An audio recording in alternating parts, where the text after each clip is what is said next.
If you routinely need to perform tasks such as a daily newsletter or a weekly internal notification, you might be using wait workarounds or external schedulers to perform these tasks.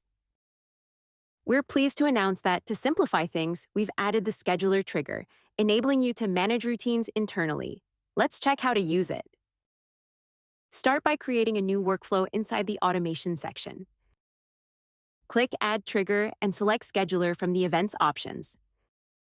Set your interval. You can select to set it in an hourly, daily, weekly, or monthly interval, or use a cron expression to specify your desired interval.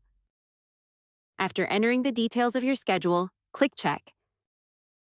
This will generate the next executions. If they are correct, save your trigger and build your workflow as normal. This trigger allows you to create complex and specific schedules, making it easy to automate recurring tasks, removing the need for external schedulers, workarounds, or manual retriggering. The scheduler trigger starts workflows without a contact.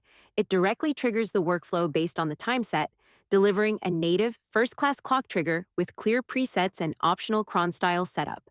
We hope you enjoy it.